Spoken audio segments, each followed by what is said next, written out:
Et si le lancer de hache vous tente pas trop, il y a Arthur qui est avec nous pour nous proposer d'autres activités. Et pour s'amuser, pour se défouler, tu nous proposes un laser game en réalité virtuelle. De quoi s'agit-il ? Alors en effet, c'est un concept un peu novateur, ça peut surprendre dans l'intitulé.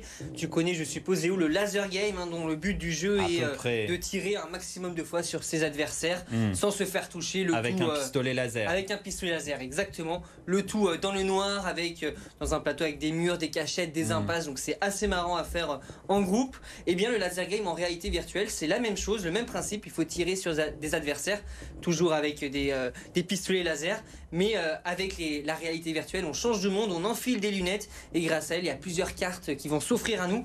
Pour être plus clair, en fait, on est dans un hangar qui est vide et dès qu'on va enfiler ses lunettes, on a un nouveau, on va casque. Exactement, ce casque, les lunettes, on va avoir un nouveau parcours avec des obstacles qui apparaissent devant nous. Hyper sympa. Un jeu vidéo en fait finalement dont on est le héros, c'est assez surprenant. Les infos pratiques, c'est possible à plusieurs endroits dans la région, Brignais, Dessines, Dardy ou encore Dagneux. Pour le tarif, ça varie, mais comptez environ 30 € par joueur pour 1 heure de jeu. Deuxième idée que tu nous proposes, un spectacle de musique et de théâtre. La musique, ça ne sert à rien, Léo, c'est pas moi qui le dis, je te rassure, c'est le nom de ce spectacle gratuit, une phrase sous forme de question, et tu t'en doutes, le spectacle qui dure 1 heure a pour objectif de prouver tout le contraire. C'est le pitch, c'est un élu de la culture qui, en manque de spectacle, va programmer un jeune compositeur qui est prometteur. Mais le musicien, lui, est en manque d'inspiration totale. Il n'a pas assez de musique pour faire un concert. Forcément, le jour de la représentation, ça dérape. Les esprits s'échauffent, le public est pas content. C'est un show théâtral et musical qui est assez burlesque sous forme d'humour, qui plaira aux petits comme aux grands.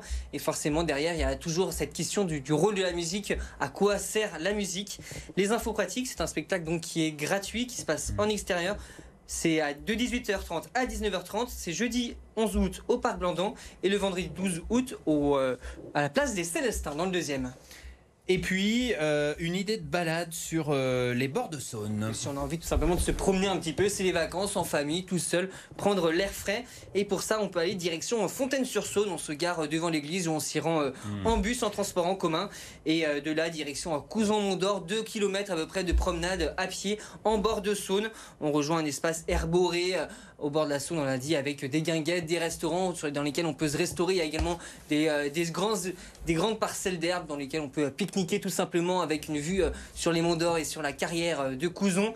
Il y a même des transats si on veut se prélasser au soleil, même un promontoire pour voir la Saône vue d'en haut. C'est un bon spot à photo si tu veux faire une nouvelle photo de profil sur Facebook. Léo, moi j'y suis déjà allé, je les ai déjà mes photos. Et donc au bout du chemin, on tombe sur le pont de Couzon qui est un des plus beaux et des plus vieux ponts de la métropole, et derrière l'écluse de Rochetaillé sur la Saône. Donc après l'aller-retour, ça prend à peu près 1 heure, mais on prend le temps qu'on veut, on peut donc manger sur place.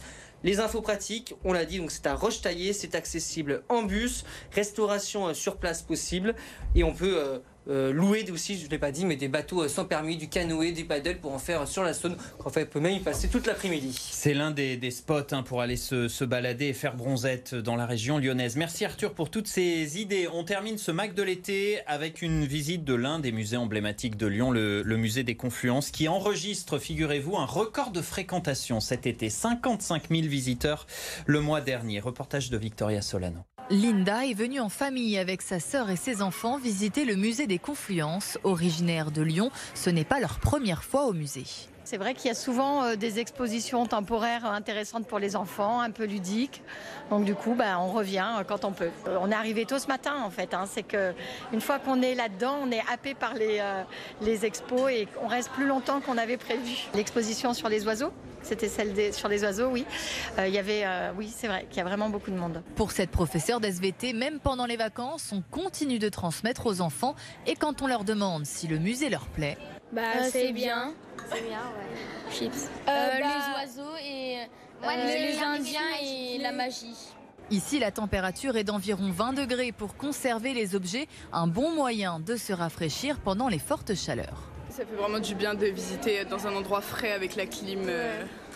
Pour pas avoir chaud et tout, au moins on a la clim, ouais. On est venu à midi justement pour profiter au moment où c'est le plus chaud d'être avec la clim et de pouvoir visiter tout ça. Alors, on s'est baladé en ville ou quoi, c'est vrai qu'avec même casquette et lunettes on transpire trop et vu la chaleur c'est mieux d'être dans des coins et c'est l'occasion de voir des choses sympas.